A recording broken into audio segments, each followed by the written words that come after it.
Welcome to the Pearls of Wisdom podcast, where we mix business, law of attraction, spirituality, and well-being with great guests and phenomenal stories. You'll hear hints, tips, and up-to-the-minute information on digital communication from an expert in her field.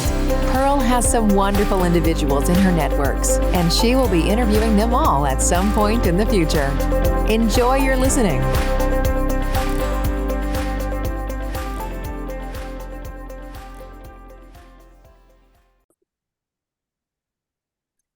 Right, well, hello and welcome to another of the Pearls of Wisdom podcast. Now, all of my listeners that have been following me, we've been quite quiet for a while, and I'm starting the podcast up again with a very special episode. People that I've known for a while, some I've only just met, but one of these people, one of my guests I've known for quite a few years. We've worked together, and when he did a post on LinkedIn, I thought, right, I'm going to reach out and see where I can help. And from that, this is how this panel episode has come together. We're going to be talking about the MDS charity. Now, there's quite a lot. I've never heard of it before. So what I'm going to do, without further ado, I'm going to jump in and I'm going to ask Debbie first. Debbie, could you give us a bit of background and tell us what the MDS charity stands for, please? Yeah. So MDS stands for myelodysplastic syndrome, or sometimes myelodysplastic syndromes with an S on the end. Myelodysplastic syndrome is a form of blood cancer. It is rare. At the moment, they kind of estimate that about 7,000 people, between maybe 15,000, 15,000 people in the UK are living with myelodysplastic syndrome, but some people have it and don't know that they have it, because you may have it but not actually have any symptoms. So it's basically bone marrow failure. So in our bone marrow, which is the kind of spongy substance that's inside some of our bigger bones, like our thigh bones and our sternum and our pelvic bones, that's where we store our bone marrow, and the bone marrow is where blood cells are produced. And blood cells they're sort of produced as initially like immature blood cells. They're called blast cells, and they're produced by the bone marrow, and then in healthy people they mature into normal blood cells. So So normally you've got kind of three types of blood cells. So that's hemoglobin, are your red blood cells, and they carry oxygen around the body into the major organs. And you've got white blood cells, and they help to fight infection. There's different types of white blood cells for different types of infection. And then the third type is platelets, and platelets help your blood to clot. So with people who have bone marrow failure, often what happens is those blast cells, those immature blood cells, don't always mature correctly. So what happens is then they stay as immature cells and they start to kind of clog up the bone marrow. And so myelo stands for blood cell. Dysplastic or dysplasia stands for faulty. So myelodysplastic, that's sort of where that comes from. And they call it syndrome because it is a big kind of spectrum with myelodysplastic syndrome. Some people get it when they're diagnosed, they have it at a very low level, and it's very slow to develop, and they often don't even have symptoms, and they may not have symptoms for years. But you can get it at an intermediate level, so you're starting to recognize that you've got symptoms. So you might start to be fatigued. You might be getting a bit breathless, and you might be prone to infection. And then at high risk, you are seriously fatigued and you're very aware that you've got something wrong. And so often it's at that point, intermediate to high level, where people are really noticing the symptoms. That's when they go to their doctors. And because it's such a rare disease, not all GPs have come across it. So this is what MDS UK Patient Support Group, that's the charity that I'm representing. And what we do, apart from supporting people who've got myelodysplastic syndrome, or MDS. And also we support people with CMML, which is a form of leukemia, but it has very similar symptoms to MDS.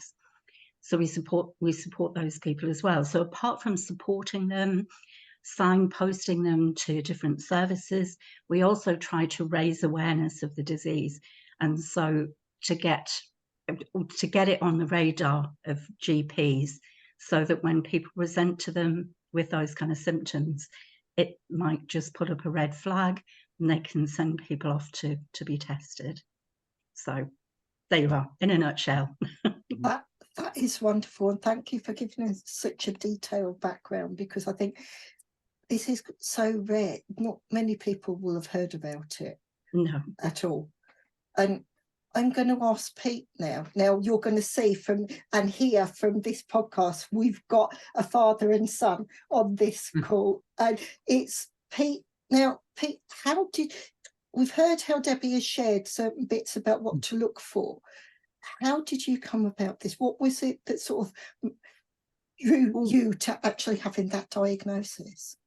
Well, I think, as Debbie said, it's a very rare disease. So, for me, it turned up on a blood test, a routine blood test, a blood test that I probably have once a year, and they said your white blood cell count is very low. And at the time, I just lost my mother. I'd lost my mother-in-law. Busy job. And to be quite honest, I thought maybe I'm just a bit run down, to be fair. And the GP said to me, "Oh, we'd like you to have a bone marrow biopsy." Now, to be quite honest, I was outside the gym at the time, in the car, waiting to go. I'd done my workout before work, and I was thinking, this can't be right. I'm absolutely fine. And had my wife not been in the car that day, I'd have probably said, "No, I'm fine." Yeah. And but my wife always said, "Look, you should do this." And I went the day after my mother's funeral. I went and had a bone marrow biopsy and really thought nothing of it. I just thought I'm absolutely fine. And nothing happened until May. I think literally it was a long time. And I chased up about it. I just said, "Look, I had this procedure back on the 7th of February. What's going on?" And I spoke to the haematologist, and he said, "Look, there's nothing to worry about. You probably run down." He goes, "Oh, it's funny. Your results just popped in." He goes, the only thing we're worried about is MDS, but you seem fit and healthy. You're not likely to have anything." And then he went, "Oh, seems that you've tested positive for this." And of course, this is, one of the things as a civil servant, I'm used to like drafting and reading and things. Literally, I'm Googling this thing as the guy's talking to me, and I'm looking at this. And I think this is where the charity really is relevant, because you Google MDS, low risk, you Google anything, it comes up with a life expectancy chart. Yeah. And literally it says you've probably got 5 years, maybe if you're lucky, kind of thing. And I'm reading this, and I'm going back to the hematologist at the same time, and I'm asking about chromosome. What is my missing chromosome? Literally, because I'm reading papers as I'm talking to him. And it was clear that he said, "Look, I'm going to refer you to King's." So I go off to King's, and King's confirm it. So I think, and that's when I get a leaflet. I get a leaflet for the MDS Patient Support Network. And I think I'm at this point now where I've gone through a bit of anger and denial, to be fair. I think that was August. So a biopsy in February, blood test in Jan, biopsy in February, first diagnosis May, confirmation in August. So I'm at this point going, well, I don't know what to do here. And I get this leaflet, and I think I'll put that to one side.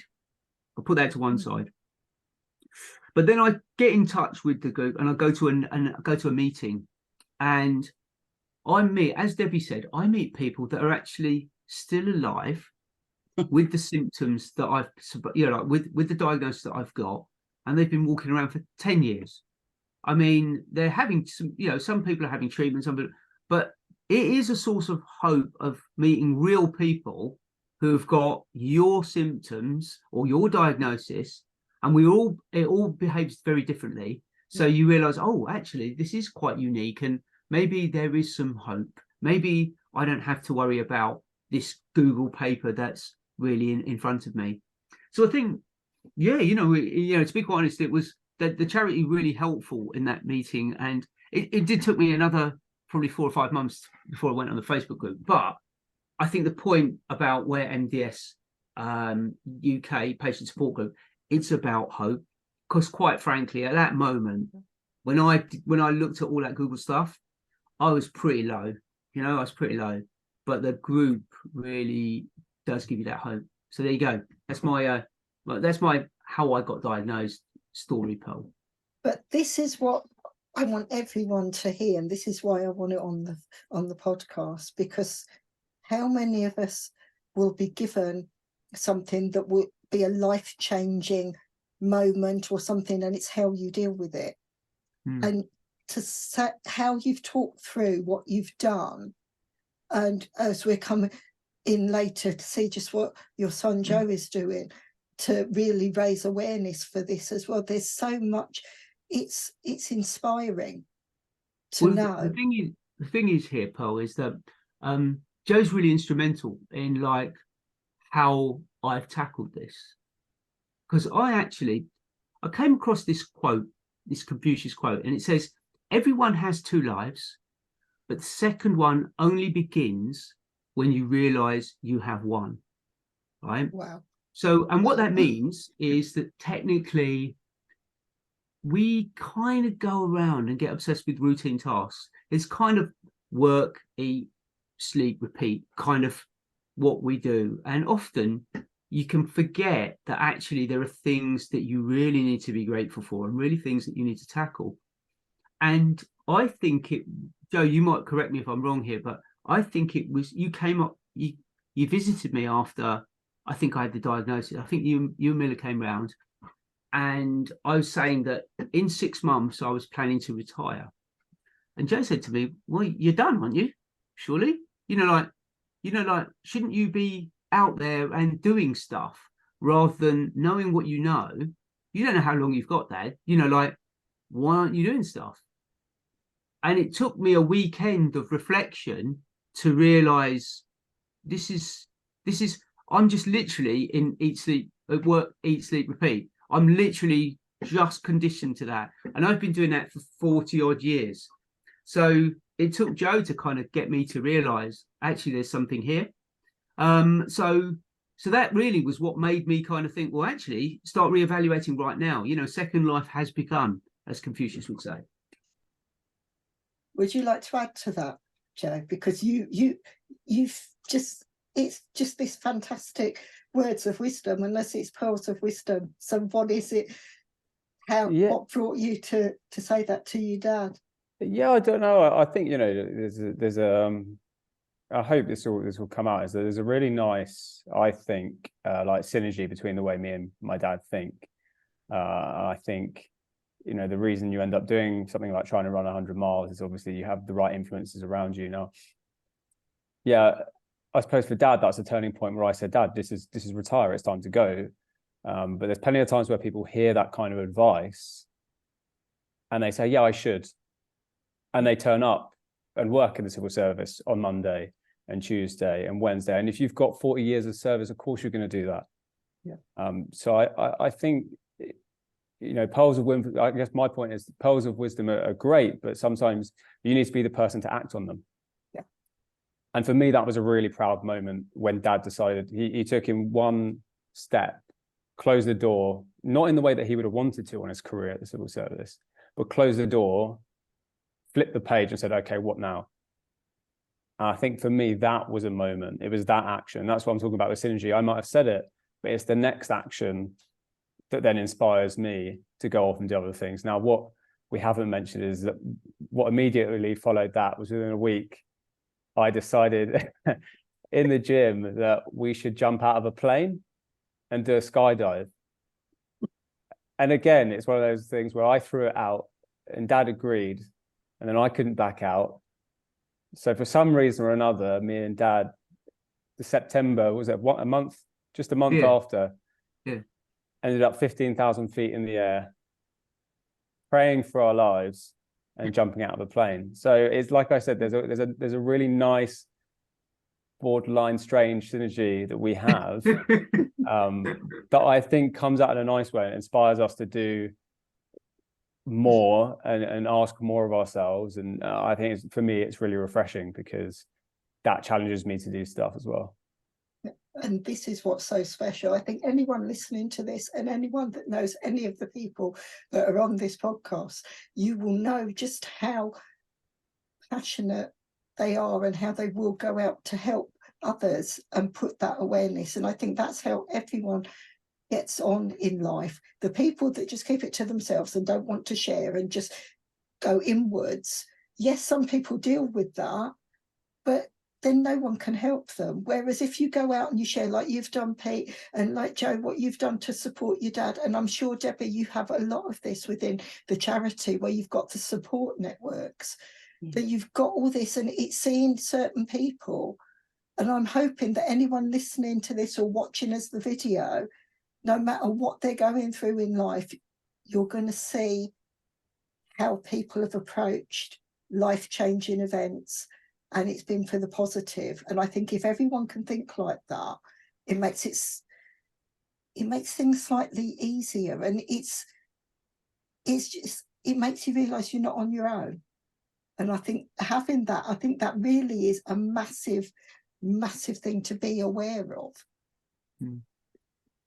So I know, like you've said, you've touched on bits, Pete, but when it impacted the family, we've heard sort of how Joe is coping, but how do you do this as a family? Because as you're saying this, I'm thinking, I'm putting myself in Joe's shoes and how would I react? So how did the family actually come to terms with this? Is this something that the charity helps with, or is it more because I know each of you in your unit and you're phenomenal? The things that you achieve, you're a phenomenal team anyway.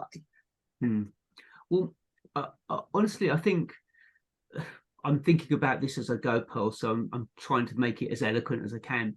I think, of course, you're going to get upset. We all got upset, like and I think that a lot of the things that you get upset about are the things that you think you're not going to be able to do, or that you're going to miss out on. And I think it took a while, because this is not an overnight thing. I think of, will I see my grandchildren? Like, will I do that? Will they know me like my dad knew Joe? Will they, like things like that? And I think I'm very lucky that I'm surrounded by great people. My wife's a rock, my son's a rock, my daughter's a rock. I've got like my brother, my whole family, my nephews, everybody around me literally are there for me. And of course there were tears and everything kind of, I think literally, again, this is where MDS UK, I had to explain it.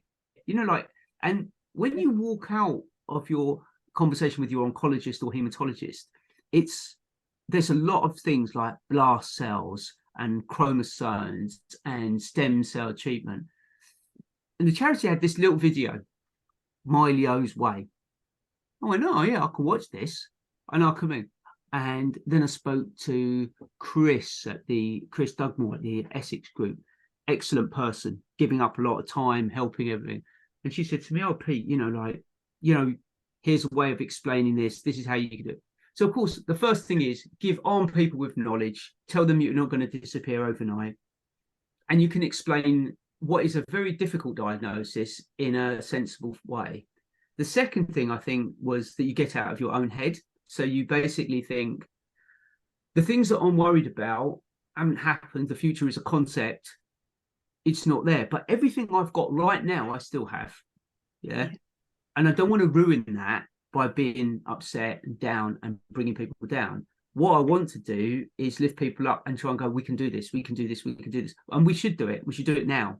Yeah. We shouldn't wait. So I think what it does is, and this is what I would say, and I've spoken to so many people at the charity and so many people who are suffering with cancer, is you can use this as a platform to enable yourself to do things. It's not all bad. It certainly I wouldn't say, like once you get over the disappointment, it's like, well, now I've got, why not?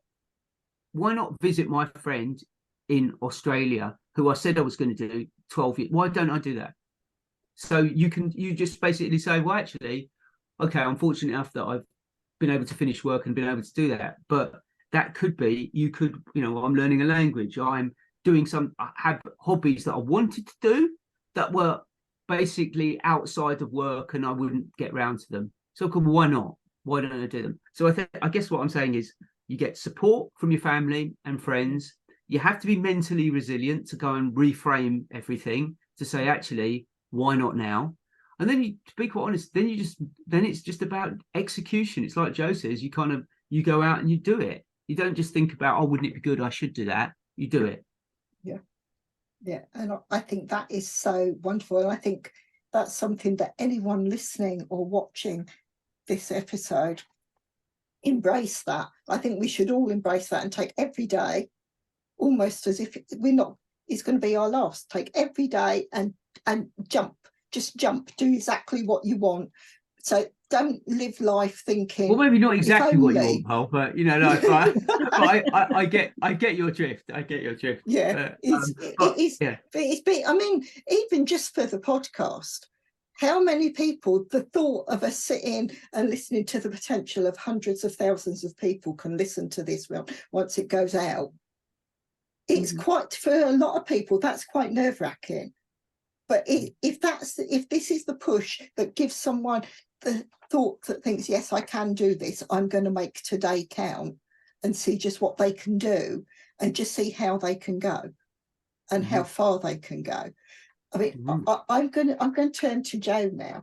Now, from this, where I'm saying that impetus, that push, now this is where you and I first connected when we talked about what it is you're doing to help raise awareness. Could you share a bit more details about that for us and what made you do that? Because there's a few questions I want to ask after this. Yeah, I'll bet. Yeah, absolutely. So, so on Saturday, I am going to be running or attempting to run an ultra marathon called the North Downs Way 100, which is a 100-mile run, which starts in Farnham in Surrey and ends in Ashford in Kent. So yeah, I mean, why did I sign up for it? Great question. I asked myself that a lot.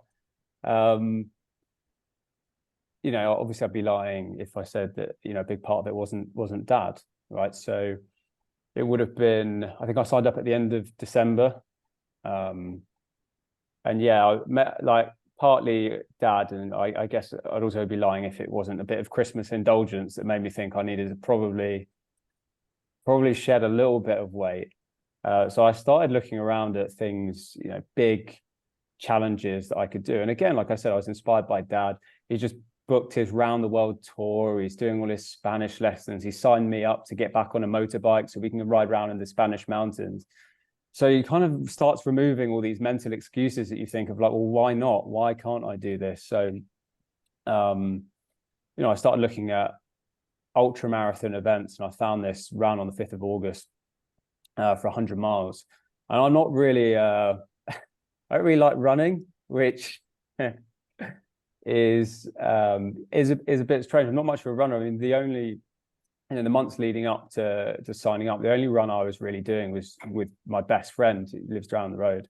He just had a baby girl, and quite frankly, we knew he needed to lose a bit of weight. So we said, we're going for a run every Sunday and have a chat for about 40 minutes, which has been amazing, rewarding. He's done fantastic since, but I wasn't really prepared for it. So I thought, fine, sign up for 100 miles. I've got 7-8 months. I'll work the rest out. And what I didn't realize was that in order to do 100 miles, because no idiot would ever sign up for a 100-mile run, is that you actually need to qualify for it first. So when I was reading the fine print, they said, well, before you do the 100-mile ultra marathon, you need to have run at least one 50-mile ultra marathon. And so I was like, oh, okay, well, I guess I'd better sign up for one of them, which I did in May. And then in order to sign up for the 50-mile, again, there was some more fine print where it said you need to run a marathon, which I'd not done. But I thought, well, that's only a marathon. That's nothing compared to what I've got to do for 100. So I signed up to that. in February. So yeah, this year has been a strange one, and like a rewarding one. I've lived through a lot of different emotions, from happiness to boredom to frustration, desperation, euphoria. And yeah, gradually I've knocked off each of those runs. So I completed the Goodwood Marathon on February 12th. 2 days after my 32nd birthday, I ran the 50-mile North Downs Way 50, and that set me up quite nicely for the 100-miler on Saturday. So yeah, it's been an amazing journey so far. It's absolutely wonderful. You are such an inspiration to people, Joe. You really are. And anyone that's listening to this, or if you're watching, if you haven't looked at the details that's around the messaging where you've just turned the podcast on and you're listening, go back to the details. It will have a link in it, so you can add to the Just Giving page that Joe has for this to support it. There will be details about every one of my guests on this podcast, so make sure you reach out to them and follow their journey and just go from that. So, but I will go back to this. It's just I wanted to make sure that everyone knows, because whether you've come in from YouTube, whether you've come in from the podcast, whether you've seen a post on LinkedIn, it might have come from Facebook or Threads or Twitter, or I should say X, so because it's not Twitter anymore. And see, just go from there. Make sure you read all the details so you know just how you can support this wonderful, wonderful event. And I'm just going to come back to Debbie here as well. How can people help the charity? Because I know this is what Joe is doing to help raise awareness, and I know that Pete helps out with the charity, but what can other people do that would really help you? Well, I think, one of the things that we aim to do at MDS UK is to empower our patients and members. So it's like what Pete was talking about before, you're sort of, the first thing you do when you get any kind of diagnosis or you suspect you might have something is go on Google. And, we really don't want people to do that, but I've done it. My husband, the reason why I'm doing the job that I'm doing at the moment is because my husband was diagnosed out of the blue, a bit like Pete. My husband had some kind of, I was doing a degree and I was at university and I was coming back. I brought back what I thought was freshers' flu, and I was pretty ill for a couple of days. Neil, it knocked him off his feet, and and I just said, typical man flu. And I was, but he still had it 3 months later. He'd lost a lot of weight. He had a cough that he couldn't get rid of. It was just before COVID, but he almost had all of the symptoms of COVID. But this was in the October before we all kind of knew about COVID. And by Christmas, he was really, really poorly, and he wouldn't go to the doctor. I'm not going to say typical man because, we don't say that, but he wouldn't go to the doctor. And eventually he just got so ill that he had to, and anyway, had to stay in hospital. His hemoglobin was really low, but he had some antibiotics, and then he started feeling a lot better. So he had a bone marrow biopsy, but again, just like Pete, my husband thought, I feel okay now, had antibiotics, I'm fine, I'm okay, cough's gone, no problem. And then we went to the consultant thinking the consultant was just going to give him a flea in his ear about having taken so long to go and get checked out and get the antibiotics. And that was when the consultant kind of said to him, you've got myelodysplastic syndrome. In our case, funnily enough, we had heard of it because unbelievably, for such a rare disease, my mum had it as well, but she had it at a very low level, but they thought Neil's was at a higher level. And so, of course, Neil came out of that thinking he'd had a death sentence, basically. And then, he just started putting his affairs in order. And I was the one that was going down rabbit holes on Google till 3 o'clock in the morning, reading conference papers from Scandinavia. I mean, honestly, it was crazy. I thought I should have a PhD in MDS by the time, Neil started to get some treatment. And for me, at that point, I came across the MDS UK website. I looked at that, like Pete, found out about the meetings, joined the next patient meeting, and it was amazing. It was like having a consultant, you know, one of the leading hematologists in the country, sitting at my kitchen table, you know. And I thought, and that was because in our case, Neil was diagnosed just before the pandemic. So I wasn't able to go. Now, I'm the control freak, but I wasn't allowed to go to any of his appointments, you know. But suddenly through MDS UK, we were able to access information from, you know, like I say, the UK's leading hematologists. So, you know, MDS UK does this amazing job, and what we are trying to do, like I say, is empower people so that patients who are diagnosed can get the information that they need, so that they can ask the right questions, and we can put them in front of people. But so going back to your question about what can people do, well, obviously, you know, raising funds for us is just incredible, but also just understanding about the disease, so that if they've got a friend or a loved one or a colleague or somebody that just, you know, has had something that they can't seem to shake off, and, you know, and they've got this cough, you know, this persistent cough, and, you know, they go grey instead of, I don't mean grey haired, but, you know, just like my husband was always quite swarthy looking and suddenly he was yellow, you know. You just kind of put our website in front of them and just say, you know, don't get scared, but just go, you know, just go and get it checked out, and let your GP know about MDS, and just say, is it worth just having a blood test just to see if I'm anemic, or, you know. So it is really about raising awareness for us. Oh, this is I mean, can I just supplement that, Pearl? Because one of the things that I've picked up since I've been in the group is that exactly what Debbie said about fundraising, but it's one of the things about fundraising is it's people who have the disease have kind of limited ability, that it's hard for them to do marathons and to raise the money themselves. I mean, I'm lucky that Joe's stepped up, but what we also want is for people who've heard about it to also, who are not actually in, you know, who are actually suffering, actually getting involved as well. Because I mean, it's not like you know, we're not Imperial Cancer Research. It's a tiny. I mean, Debbie, do you want to say a little bit about how many people work for you? You know, like, or, you know, like, do you know what I mean? How many paid employees MDS UK have?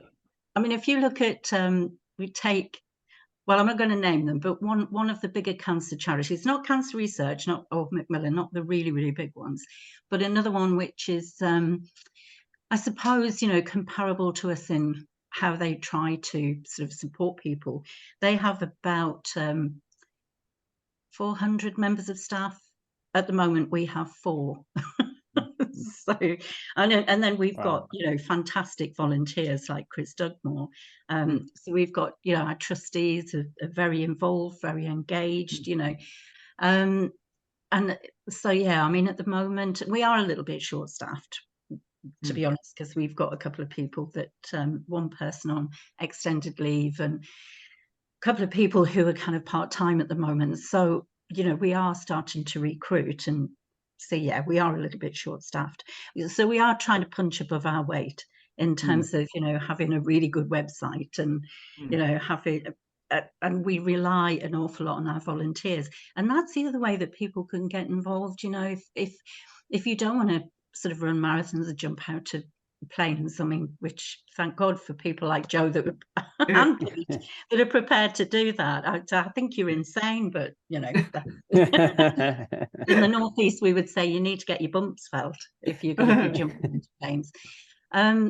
But you know, so apart from that, I mean, if people were able to come and volunteer and, you know, act as ambassadors for us. And I know Chris has got her eye on Pete as an ambassador, because, you know, there are lots of things, even if you can't, you know, do anything physically, just being able to buddy up with other patients and tell your story and help to normalize things for them, because those diagnoses, it hits you like a truck. And I know that. It wasn't me, but it was my husband. And, you know, it's, so yeah, we need to empower, we need to inform people, but we also need ambassadors out there. You know, we need people to be going into supportive care centres and giving out leaflets and getting people to log on to the website and just helping out, maybe being on the other end of the phone and just giving a little bit of information to people. So if we can sign up some more volunteers as well as a result of the podcast, that would be phenomenal, honestly, because, you know, we're a great team, and because we're a small team, it's almost like a family.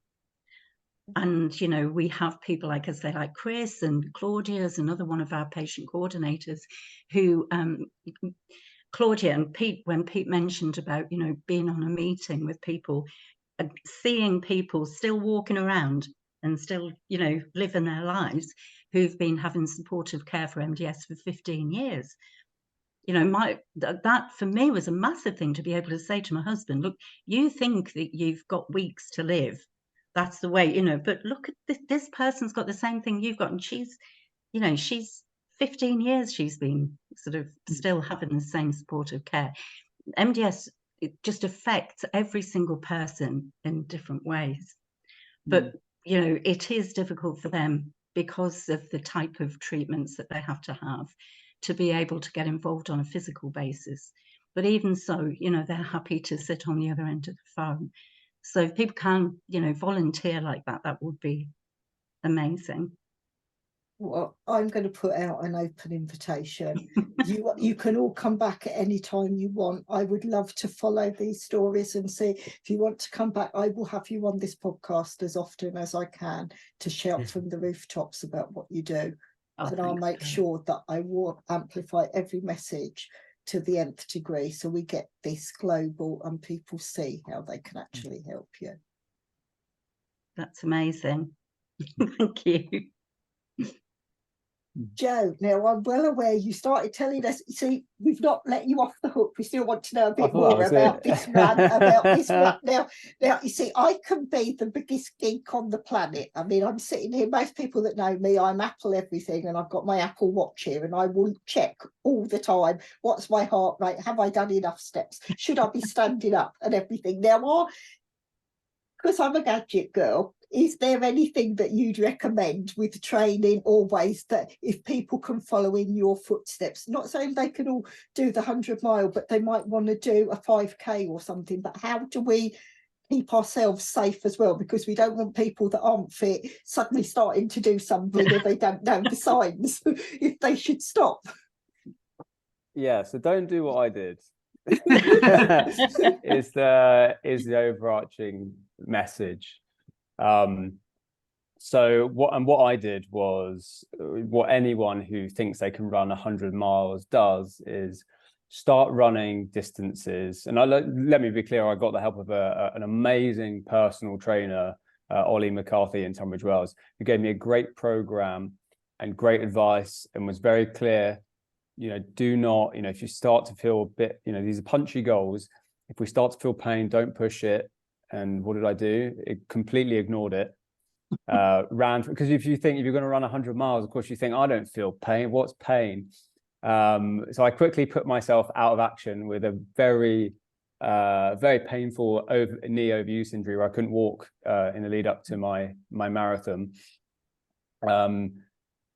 Yeah, I remember going to the physio and he said, yeah, we see loads of you each year. You all think you can run. You can't run. You all get injured. And he said, wait 3 weeks and you'll be fine. And I said, well, the problem is in 3 weeks I'm running a marathon. So that's not going to work.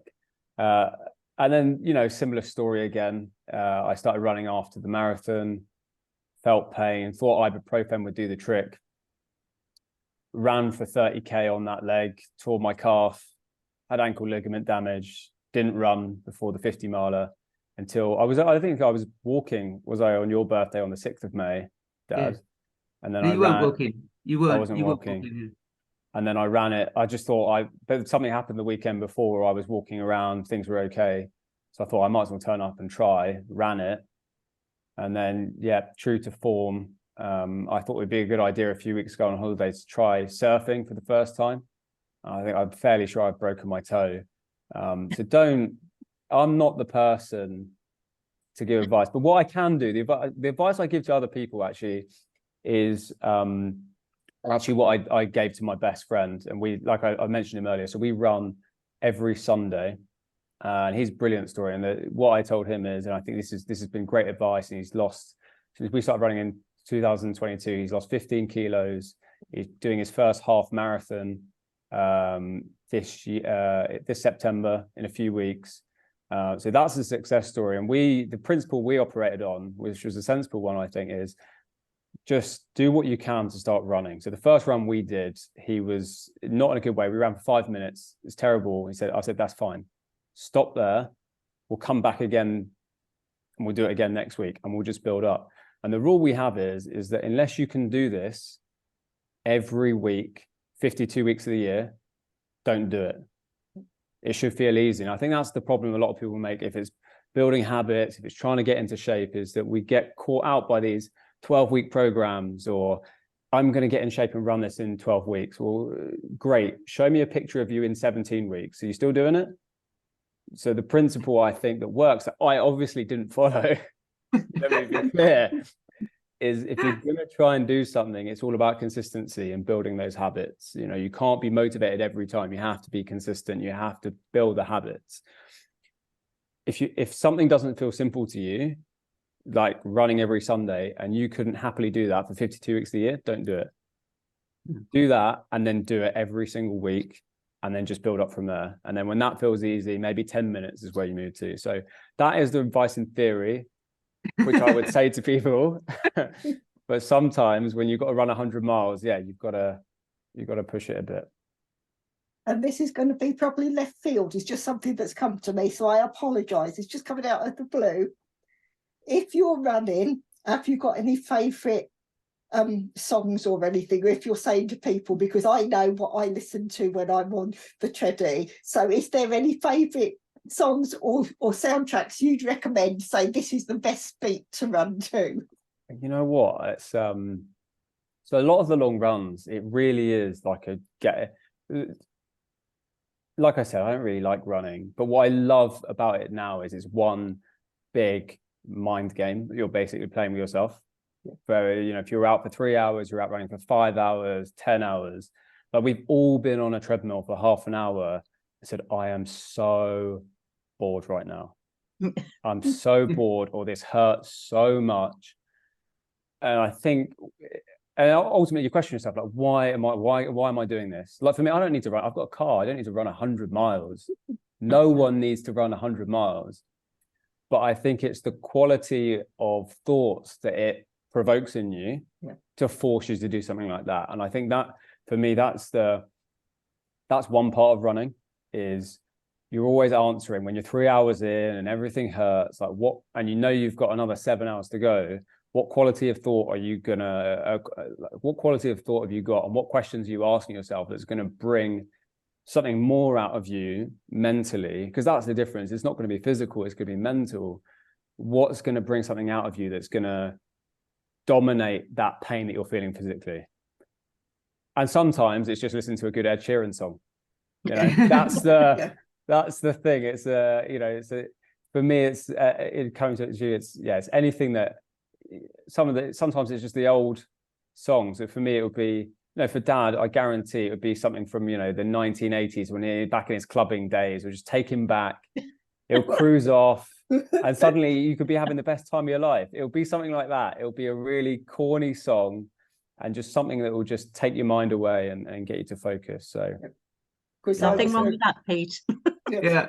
I think that you're missing a bit of a story here, Joe, because we took a city break. Only Joe can do this. We went for a city break in Milan a little while ago. Was it like 2-3 weeks ago? Yeah, and Joe says, I've got my last big training run to run, Dad. We're in thing. And we're going to Lake Como. And Joe says, well, maybe I can run from Lake Como to Bellagio and meet you there. So it's 35 degrees. I don't know how much elevation there is. So Joe sets off running. And then when we get to when we were at Bellagio, Joe goes, "Oh, be careful of these stones," when he jumps into the sea, like afterwards. But I said to him, "How are you going?" And he goes, "I have to listen to the most boring songs ever because I can't let my heart rate go over 140 because I've got to keep going steadily all this time because I can't afford to get too excited and burn out." It just made me laugh. So what was the boring music you were listening to there, Joe? I think it's because it's hot. It just takes, I obviously bit off more than I could chew on that one. So ended up being out for about 5.5 hours in that heat. But one of the things is, it's the thing with ultra running, as I've learned, because I don't really know anything about it until recently, is you go slow to go far is basically the lesson. And the way to think of that is, if I asked you to sprint as far as you can, how far would you get versus if I told you to walk? And that's the game you're playing effectively. So rather than running at that faster pace, you're really just trying to keep your heart rate ticking over a lower rate. Now, in the heat, I was struggling because it was so much hotter. My heart was beating faster. So I thought, what I'll do is I'll find the most chilled out playlist. I stumbled on this Lazy Sunday playlist that I was listening to for about 3 hours just to try and calm everything down. It didn't really work, but I mean, lots of Lionel Richie, and kind of I don't know why Lazy Sunday says Lionel Richie to me. It is a great playlist. It is there's some bangers in there, but when you've listened to it on repeat for a while, less so. Yeah. I mean, I'll listen to Audible quite often because I don't do the 100 miles, but I will walk a good 10-15 miles a day. So I do that. But amazing. I've got female knees that have worn stilettos for years, so they're completely buggered basically. So I can't do much else. But I'll listen to the Audible. But like you say, that what I used to do on the treadmill and I put on repeat was Sandstorm. Sandstorm was my thing with that beat, and it would keep me going. But there's no way I could do many miles at that pace. No way at all. That's fairly up tempo. You must have been clocking up some miles to Sandstorm. At times, I used to do it. I do it on repeat for about 3 or 4 times. But then I did do my ankle in at the same time, so I learned my lesson. That was brilliant. Now, going back, we've covered so many different things. I'm going to go to each one of you and see if there's one last piece, one pearls of wisdom, one nugget that you'd like to leave the listener, the viewer with just for this time. But I have already asked you all, if you're free, I would love you to come back and carry on, because yes, Joe's going to do his run this weekend, but we can do lots of other things that we can look to build more into, and we'd like to see how you've got on. So I'm going to do ladies first. I'm going to ask Debbie first. Is there a golden nugget or a pearls of wisdom that you would like to share with the listeners? Gosh, that's putting me on the spot, but I would say don't lose hope, I suppose, is what I would always say, because I think, just going back to, when my husband was diagnosed, it was partly the way his diagnosis was delivered to him, but I just, he, and Pete touched on this earlier, that you just suddenly think, well, I don't know what's happened to me. And, they used words like it's an incurable disease and, things like that. But, we have got, through MDS UK and sort of people that we're partnering up with, some incredible clinical trials that are going on at the moment. There are drugs that we're looking to be repurposed from sort of treating things like leukemia that are getting really good results. So just, don't lose hope. Never, ever lose hope, because there are lots of people out there that are doing research, and so whatever things are telling you at the moment, tomorrow's another day. So that's wonderful. Thank you. Going to come to you now, Pete. What's your golden nugget? He's a bit gutted that you already gave up the Confucius quote, I think. Yeah. Well, I feel that in the edit, Pearl can clear that up, because obviously I can't just read it out. But I think, it's be grateful for the time that you've got now. It's like, and now it's a cliche to say live in the moment, but spending a lot of time thinking about why things have gone wrong is not a great use of your time, nor is it spending too much time in the future. So staying in the moment, I think, would probably be it. And then obviously if you can work Confucius in there, like that would be I was going to say everyone has two lives, and they realize they only have one. Yeah, you should get that one in there, Paul. Will do. Joe, now we've talked about your Just Giving page, and we're going to make sure that we've got all those links, but do you know it off by heart? Do you know the URL for the Just Giving page, or is it something, because I can just add it into the show notes? Yeah, I think I add it into the show notes. I think it's Just Giving, like Joe-Thomas-NDW, which is North Downs Way 100. I can say, if people want to go to our website, so the MDS UK or MDS Patient Support website, we've got links to Joe. Joe is our massive hero at the moment. Everybody's talking about Joe, all four of us. And all these links. There's lots of us talking about Joe. We're very excited about what's happening at the weekend. So there's links all over our website, all over our social media. So that's wonderful. And I will make sure those links are there. So Joe, do you have a golden nugget or a pearls of wisdom to share?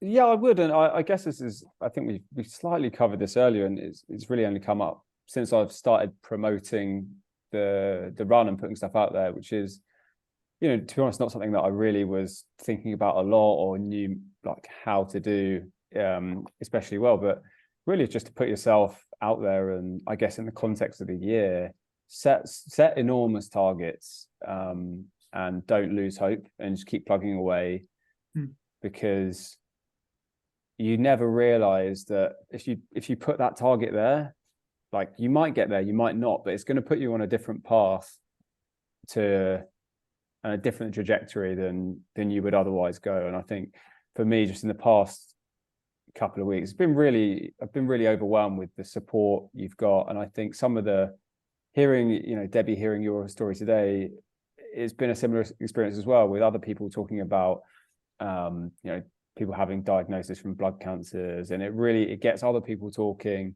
And this is something that, to be honest, I didn't even really think about when I wanted to do this. But I couldn't be happier that I've decided to do it, and it's brought a conversation out that I didn't realize was going to happen. And I've been able to connect with amazing people like you, Pearl, Debbie. It's just been an amazing experience in a way that I really didn't appreciate that I was going to have. So that's fantastic. Everything happens for a reason, and one of my favourite words is synchronicities. And anyone that listens to this podcast will hear I normally mention it in at least one of my episodes that go out all the time. But it just leaves me to say a massive, massive thank you to each and every one of you. I can't wait to get you back to share what happens after you've done the run, Joe, and ways that we can help with the charity again. And to anyone listening, please make sure, I'm going to say again, look at all the show notes, make sure you follow those links wherever you found the podcast or the videos. Just go and make sure you give as much as you possibly can. Everyone, just a little bit, but every time we give, it's going to help so many people. So thank you so much for listening, and thank you each and every one of you for taking part. Thanks for having us, Paul. Thanks for having us. And Joe, you're a hero. What can I say? You're making a lot of middle-aged women very happy at the moment. So that's just a byproduct of. Like I said, it's helping me in ways I'd never really. Well, there you go. Back to the list. Thank you, everyone. Thanks, everyone. Thank you for listening to the Pearls of Wisdom podcast. We hope you have enjoyed the content shared. Please share with others who would like to enjoy these interviews and discussions. If you would like to support the podcast, please follow the link in the episode description. If you want to be a guest on the show, reach out and let's discuss next steps. Until the next time, enjoy your listening.